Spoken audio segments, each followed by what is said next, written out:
ऐसी fraud industry जिसने करोड़ों लोगों को बेवकूफ बनाया है। एक समय पर पैदा हुए बच्चों में कोई सिमिलैरिटी नहीं है। खुराना को आयुष्मान खुर्राना कर लो, आपकी लक बदल जाएगी। भाई तुम सिर्फ फेक चीजें ही पकड़ते हो। अरे जर्मन शेफर्ड भैया, आपकी बातों से लगता है कि आपको शिक्षा की बहुत ज़्यादा ज़रूरत है। हे भगवान, बस यही दिन देखना बाकी था। दोस्तों, कुछ ही सालों में हमारे देश में अंधविश्वास की एक लहर सी दौड़ गई है। लोग जितने स्मार्ट हो गए हैं उतने ही अंधविश्वासी भी।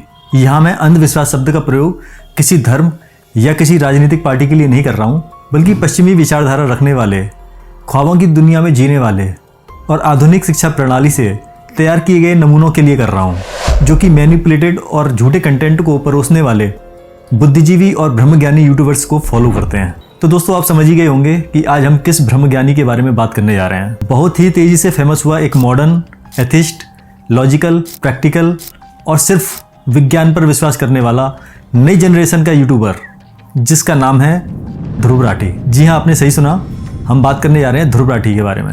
यह महाशय हरियाणा के रहने वाले हैं और इन्होंने अपनी छोटी सी शिक्षा और बड़ी सी जिम्मेदारी जर्मनी से प्राप्त की है।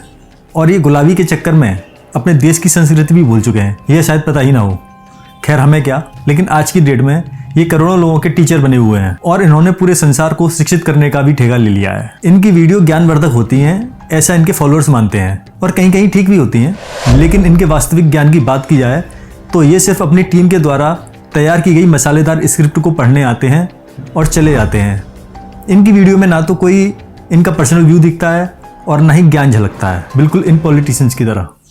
डीजल 55 रुपए लीटर, आज 90 रुपए लीटर। आटा 22 रुपए लीटर, आज 40 रुपए लीटर। नमस्कार, मैं विकास शर्मा, वीनस एस्ट्रो ट्रैवल में आपका स्वागत है। दोस्तों, आज की नई पीढ़ी का कुछ तबका विदेशी विचारधारा से ग्रसित है। वो अंग्रेजी बोलते हैं तो उनको ऐसा लगता है कि वो अंग्रेज की औलाद हैं। कहीं पर भी भारतीय संस्कृति और धर्म की बातें चल रही होंगी तो वहां पर ऐसे रिएक्ट करते हैं जैसे कि ये एलियंस हो और बाकी सब पाताल लोक के निवासी। ये लोग अपने वेद, ग्रंथों, शास्त्रों पर ना तो विश्वास करते हैं और ना ही जानना चाहते हैं, क्योंकि आधुनिक शिक्षा प्रणाली में हमारे वेदों और शास्त्रों को स्थान ही नहीं दिया गया। तो ये बेचारे क्या करेंगे? और इसी का फायदा उठाकर मूर्ख राठी जैसे लोग अपना प्रॉफिट बना रहे हैं। दोस्तों, मिस्टर राठी को एक बहुत बड़ी यूथ कैटेगरी फॉलो करती है और लाखों लोग इनकी वीडियो से एक्स्ट्रा नॉलेज प्राप्त करते हैं। लेकिन दोस्तों, क्या आपने सोचा है कि इस बंदे के पास इतना ज्ञान कहाँ से आया? क्या इसने चारों वेद पढ़ लिए हैं, या इसने वैदिक शास्त्रों और ग्रंथों का अध्ययन किया है, या इसने ध्यान के जरिए कुछ दिव्य और आध्यात्मिक ज्ञान प्राप्त कर लिया है? भाई कुछ तो किया होगा, तभी तो आपने इसको फॉलो कर रखा है। तो इसका जवाब मैं देता हूँ कि इसने ऐसा कुछ नहीं कर रखा। यह सिर्फ एक यूट्यूबर है जिसमें नॉलेज कम और कॉन्फिडेंस बहुत ज़्यादा है। अगर आप, आपके दोस्त या आपके परिवार में से कोई एस्ट्रोलॉजी में विश्वास करता है तो इस वीडियो को जरा गौर से देखिए। एक ऐसी फ्रॉड इंडस्ट्री जिसने करोड़ों लोगों को बेवकूफ बनाया है। ये भाई बोल रहा है कि एस्ट्रोलॉजी इंडस्ट्री ने करोड़ों लोगों को मूर्ख बनाया है और फिर भी लोग इस पर विश्वास करते हैं। तो भाई एक बात बता कि आज के ज़माने में कौन किसको मूर्ख नहीं बना रहा है?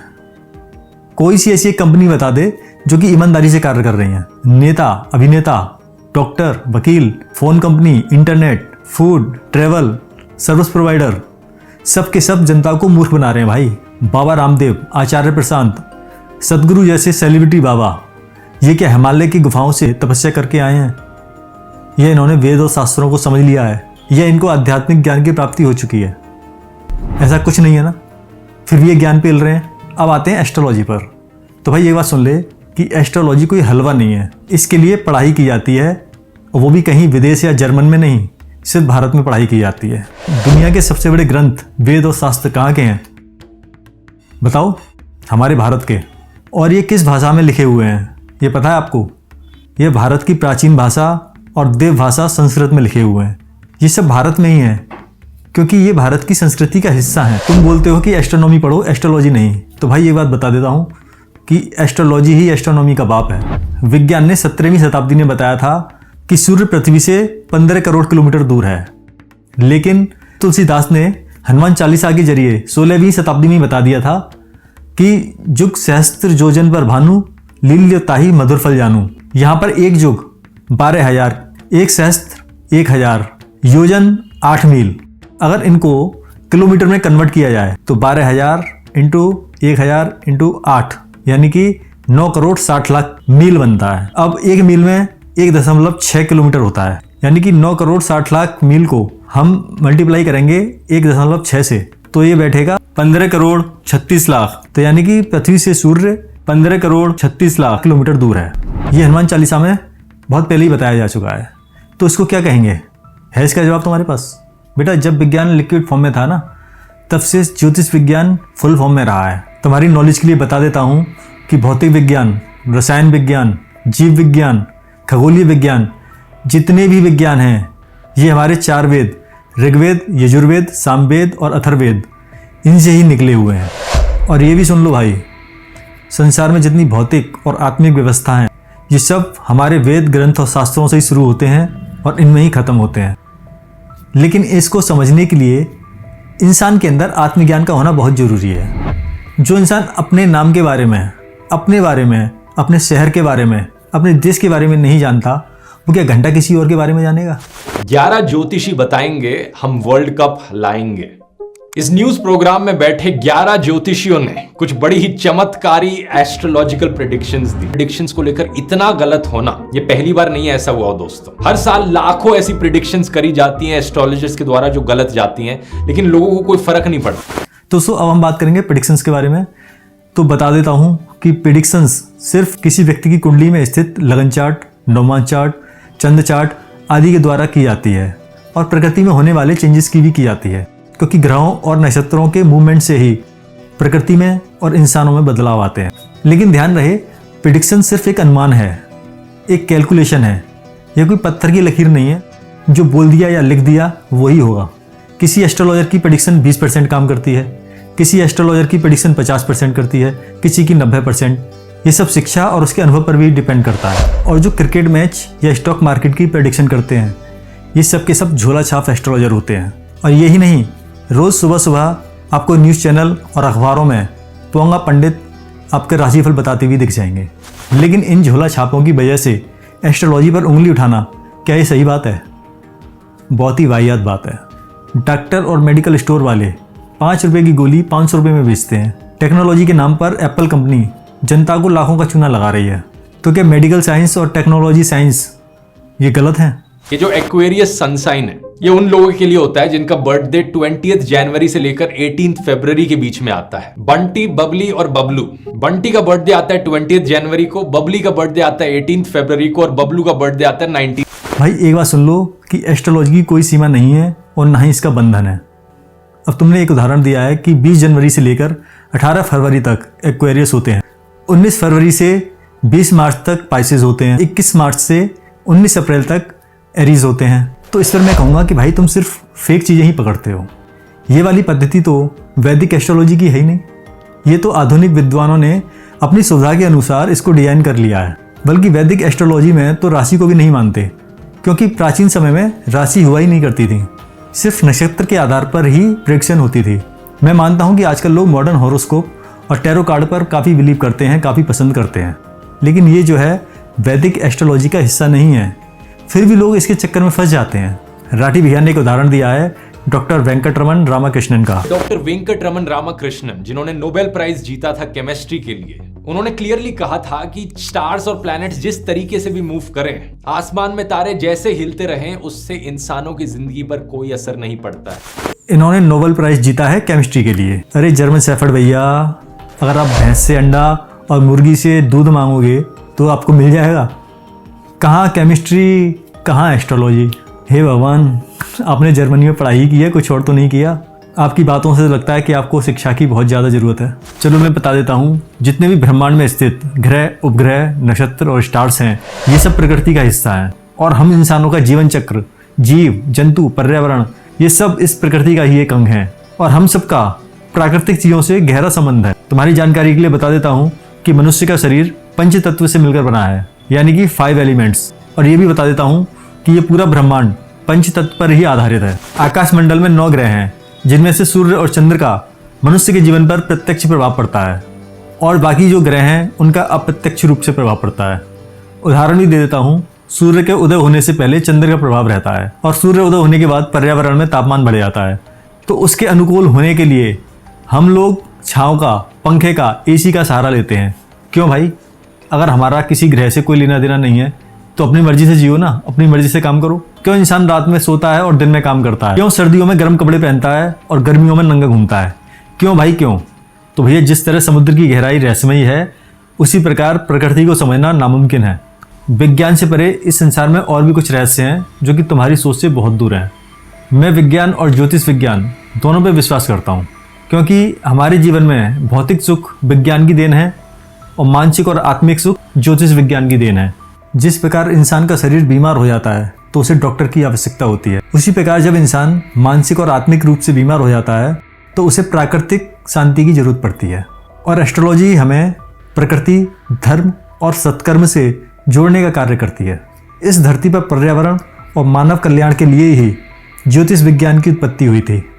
प्रकृति को किसी भी सजीव और निर्जीव वस्तु के उत्पन्न करने से लेकर नष्ट करने तक की पावर होती है। लेकिन क्या विज्ञान तुम्हें हमेशा जवान और कभी ना मरने की सिक्योरिटी देता है? अगर इसका जवाब हो तो बताना राठी भैया। राठी भैया कहते हैं कि एक समय पर और एक टाइम पर होने वाले बच्चे अलग अलग होते हैं, एक नहीं होते। कहा जाता है कि एस्ट्रोलॉजी हमारे डेट और टाइम ऑफ बर्थ से रिलेटेड है। इसका मतलब तो ये हुआ जो ट्विंस एक साथ पैदा होते हैं या फिर लिटरली मिनट्स का अंतर होता है उन दोनों के पैदा होने के बीच में, उन दोनों की जिंदगियां तो एक दूसरे से काफी सिमिलर होनी चाहिए, लेकिन ऐसा होते हुए हमें बिल्कुल नहीं दिखता। राठी भैया जो आपने इंजीनियरिंग की पढ़ाई करी है, ये वाकई में मतलब कॉलेज में की है या कहीं बस कंट्रोल? तो भैया मैं आपको बता देता हूँ कि जब भी एस्ट्रोलॉजर किसी की कुंडली चेक करता है तो उसमें जन्म तिथि, समय और जन्म स्थान ये बहुत ज़रूरी होता है। इसी से ही कुंडली निकलती है। अब एक बात तो आपको पता ही होगी कि हर देश, हर राज्य, हर शहर, हर ज़िले का जो लैटिट्यूड और लॉन्गिट्यूड होता है वो अलग होता है। दुनिया में कहीं भी एक डेट पर, एक समय पर बच्चे पैदा हो रहे हैं, लेकिन अलग अलग स्थानों में हो रहे हैं, तो एक दूसरे से भिन्न होंगे, एक दूसरे से अलग अलग होंगे। और सेम डे और सेम प्लेस पे हो रहे हैं तो उनका टाइम भी अलग होगा। लेकिन अगर हम जुड़वा की बात करें तो ये एक दूसरे से भिन्न नहीं होते। बहुत ही रेयर केस में पाया जाता है कि ट्विंस अलग अलग विचारधारा के हैं। हालांकि कुछ मिनटों का डिफरेंस भी एक दूसरे को भिन्न कर सकता है, लेकिन ज़्यादातर ट्विंस एक साथ ही खाते पीते हैं, एक साथ ही खेलते हैं, एक साथ ही स्कूल और कॉलेज जाते हैं। ज़्यादातर एक्टिविटीज़ एक साथ ही होती हैं उनकी। यहाँ तक शादी भी एक ही व्यक्ति से करना चाहते हैं या चाहती हैं। तो भाई मैं बता देता हूँ कि ट्विंस जो हैं एक दूसरे से भिन्न नहीं हो सकते। उदाहरण भी दे देता हूँ आपको। फेमस टीवी शोज करने वाली चिंकी मिंकी, मुंबई की रिंकी पिंकी, इनके विचार इतने मिलते हैं कि इन्होंने एक ही व्यक्ति से शादी की है। इंस्टाग्राम पर फेमस अतुल कृष्णा, ऐसे हजारों आपको उदाहरण मिल जाएंगे। मेरी खुद की फैमिली में 2 लड़कियां हैं, योगिता और नोमिता नाम की, वो ट्विंस हैं। इनका व्यवहार काफ़ी हद तक एक जैसा है और सेम प्रोफेशन में भी हैं। ऐसे twins same day, same time और सेम प्लेस पर पैदा होते हैं। लेकिन तुमने जो लंदन का उदाहरण दिया है, ये तो ना तो फैक्ट्स के आधार पर है और ना ही इसमें स्थान सम्मिलित किया गया है, इसीलिए वो सारे बच्चे अलग हैं। इसे किसी ब्रिज का टूट जाना, कोई भूकंप आ जाना या कहीं फ्लड्स आ जाना जहां पर कई 100 लोग एक साथ मारे जाते हैं, लेकिन क्या वो सारे 100 लोग एक समय पर पैदा हुए थे? अब रही बात ट्रेजेडी या हादसों की, ये एक प्राकृतिक आपदा है।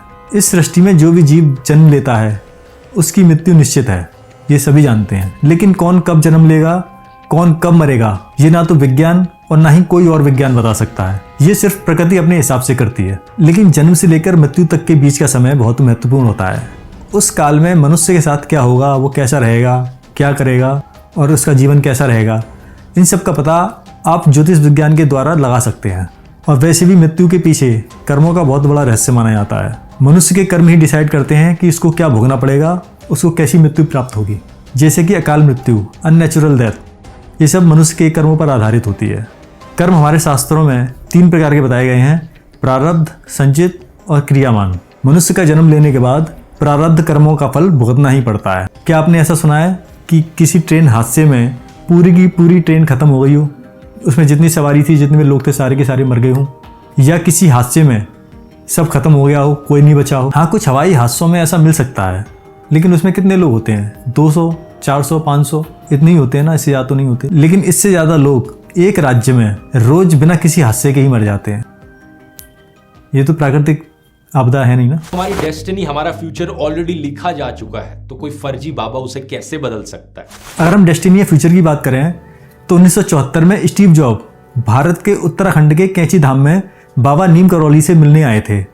लेकिन बाबा नीम करौली का देहांत सन 1973 में ही हो गया था। इसके बावजूद भी स्टीव जॉब वहाँ पर कुछ दिन रुके और जब वापस आए तो उन्होंने एप्पल कंपनी की स्थापना करी। इसे भी छोड़ो, सन 2008 में जब फेसबुक लॉस में जा रहा था तो मार्क जकरबर्ग भी कैंचीधाम पहुंचे थे और वहाँ कुछ दिन रुके थे, और जब लौट के आए तो फेसबुक कंपनी चलने लग गई थी। इसको क्या कहेंगे? क्यों गए थे मार्क जकरबर्ग कैंचीधाम? भाई क्यों गए थे? अगर कोई डेस्टिनी या कोई फ्यूचर मतलब कुछ ऐसा नहीं होता है तो है इसका कोई जवाब? आयुष्मान खुराना को आयुष्मान खुर्राना कर लो, आपकी लक बदल जाएगी। ऐसे ही रानी मुखर्जी को रानी मुखर्जी कर दो। तुषार में एक एक्स्ट्रा एस डाल लो, तुषार कपूर की जगह तुषार कपूर कर लो। इतनी गुड लक आएगी, आप एक सुपरस्टार बन जाओगे। अरे भाई, बढ़िया एक्टर बनने के लिए बढ़िया एक्टिंग आनी चाहिए। राठी भाई, आपने आयुष्मान खुराना, रानी मुखर्जी और तुषार कपूर इन एक्टर्स को उदाहरण देते हुए कहा है कि अपने नाम के आगे एक्स्ट्रा अल्फाबेट जोड़ने से एक्टिंग अच्छी नहीं हो जाती। अच्छा एक्टर होने के लिए एक्टिंग अच्छी होनी चाहिए। तो चाचा एक बात बताओ, अमिताभ बच्चन जी ने नीलम, शाहरुख खान ने पन्ना, सलमान खान ने फिरोजा और अजय देवगन ने पुखराज क्यों पहन रखा है? क्या इनकी भी एक्टिंग अच्छी नहीं है? बॉलीवुड और हॉलीवुड में बहुत सारे ऐसे कलाकार हैं जिन्होंने अपने राशि रत्न पहन रखे हैं। और यही नहीं, बहुत बड़े उद्योगपति, मंत्री, ये सारे लोग अपने राशि रत्न पहनते हैं। तो क्या ये अपने काम में निपुण नहीं है, या ये राशि रत्न शौक के लिए पहनते हैं? तो भाई ऐसा बिल्कुल नहीं है। ये लोग राशि रत्न एस्ट्रोलॉजिकल रेमेडीज के तौर पर अपने जीवन में आ रही परेशानियां, अपने आप को और अपने कामकाज को बेहतर करने के लिए पहनते हैं। तो शादी करने से पहले अपनी कुंडली मैच करवाते हैं। और रही शादी या तलाक की बात, तो एक बात बता देता हूँ, एस्ट्रोलॉजी आपको अच्छा जीवन साथी चुनने में मदद करती है। आपकी कुंडली के अनुसार आपके जीवन साथी के या आपके होने वाले जीवन साथी के गुणों को बताने में मदद करती है, जिससे कि तलाक होने के चांसेस कम हो जाते हैं। लेकिन जब जब मनुष्य प्रकृति से दूर होता जाएगा, उसको हर तकलीफ का सामना करना ही पड़ेगा। जैसे जैसे लोग मॉडर्न होते जा रहे हैं, वैसे वैसे उनकी सोच और कर्म भी बदलते जा रहे हैं। आजकल 85% लोग बनावटी रिश्तों के सहारे अपना जीवन काट रहे हैं। मालूम है ये बात? ना तो इंसान वास्तविक है, ना उसका प्रेम, और ना ही शादी। लोग अपनी ज़रूरतों के अनुसार और शर्तों पर शादियां करते हैं। तो ऐसे रिश्ते से क्या ही उम्मीद कर सकते हैं आप? फेलिसिटी कार्टर एक एस्ट्रोलॉजर के तौर पर काम करती थी, अच्छे पैसे कमाती थी, लेकिन एक दिन उनके सामने एक ऐसा इंसान आया जो न्यूरोटिक था। मिस्टर राठी अंग्रेजी उदाहरण दे देकर भारत की जनता को खूब मूर्ख बना रहा है। ये जानता है कि हम भारतीय अंग्रेजों और अंग्रेजी विचारधारा के गुलाम आज भी हैं। हम भारतीयों की तुलना में अंग्रेज बहुत ज़्यादा बेहतर हैं। वो जो करते हैं वो अच्छा ही होगा। और इसी का फ़ायदा उठाकर मूर्ख राठी बातें करने लग रहा है कोल्ड रीडिंग और वार्नम इफेक्ट की। हे भगवान, बस यही दिन देखना बाकी था। अच्छा है मैं अंधा हूं। भाई, जिस कोल्ड रीडिंग और वार्नम इफेक्ट की आप बात कर रहे हो, ये इंसान का बेसिक नेचर होता है और इसे कोई भी चालाक इंसान बड़ी आसानी से प्रेडिक्ट कर सकता है। अगली टेक्निक है क्लूज को पिकअप करना। एस्ट्रोलॉजर्स का अक्सर एक ऑब्जर्वेंट माइंड होता है, और मेंटलिस्ट का भी, जैसे कि करण सिंह का। लगता है तुम जेन्युइन एस्ट्रोलॉजर से मिले ही नहीं हो। इनके पास इतना समय नहीं होता है कि वो तुम्हें देखें, तुम मोटे हो या पतले हो ये देखें, तुम्हारे कपड़े कैसे हैं ये देखें, बल्कि वो तुमसे मिलेगा भी नहीं और तुम्हारी लाइफ के बारे में सब कुछ बता देगा तुम्हारी कुंडली देखकर। बस जरूरत है सही जगह पहुंचने की। यहाँ तो भाई तुमने हद ही कर दी। एस्ट्रोलॉजर को और एक मेंटलिस्ट को एक ही कैटेगरी में रख दिया। वाह उस्ताद वाह! क्या मेंटलिस्ट किसी को बिना देखे उसके नाम या उसकी कुंडली से उसके जीवन के बारे में बता सकता है? बताओ। नहीं, कभी नहीं। लेकिन एस्ट्रोलॉजर बता सकता है। और एक बात और, एस्ट्रोलॉजर कभी किसी के सामने भीख नहीं मांगते। तुम जैसे बेवकूफ़ लोग भगवा रंग पहने किसी भी व्यक्ति को बाबा समझ लेते हो और फिर उसी को एस्ट्रोलॉजर समझ लेते हो। तो इसमें गलती किसकी है? तो दोस्तों, मैं यहाँ पर ज्ञान पेलने नहीं आया और ना ही आपको शिक्षित करने आया हूँ, बल्कि मैं तो आपको वास्तविकता से रूबरू कराने आया हूँ कि आजकल लोग सोशल मीडिया पर कैसा भ्रम पैदा कर रहे हैं। तो ऐसे लोगों की बातों में ना आकर अपनी बुद्धि विवेक की सहायता लें। अगर आपको पढ़ने का शौक़ है तो धर्म की पुस्तकें, वेद, शास्त्र, ये सब गीता प्रेस गोरखपुर की पढ़ सकते हैं। इस पर आप विश्वास कर सकते हैं। इस भाई ने जितनी भी स्टेटमेंट वीडियो दिखाई हैं, ये सब बिजनेसमैन, सोशलिस्ट, यूट्यूबर और उल्लू लोग हैं। और इनमें से सबसे बड़ा जो उल्लू है वो है आपका मिस्टर राठी, जो कि सबका टीचर बनने लग रहा है। तो भाइयों, मैं ये नहीं कहता कि आपको एस्ट्रोलॉजी पर विश्वास करना ही पड़ेगा, अपने धर्म या अपने भगवान पर विश्वास करना ही पड़ेगा। ये आपकी पर्सनल चॉइस है। लेकिन मैं इतना कहूँगा कि अपने देश की संस्कृति और अपने धर्म पर विश्वास करना चाहिए। और बाकी इंसान में अपनी खुद की सोच, बुद्धि और आत्मज्ञान का होना बहुत ज़्यादा ज़रूरी है। तो दोस्तों, अगर आपको ये वीडियो पसंद आई हो तो वीडियो पर लाइक, शेयर, कमेंट जरूर करें और चैनल को सब्सक्राइब करना बिल्कुल ना भूलें। तो चलिए मिलते हैं नेक्स्ट वीडियो में, तब तक के लिए जय श्री राम।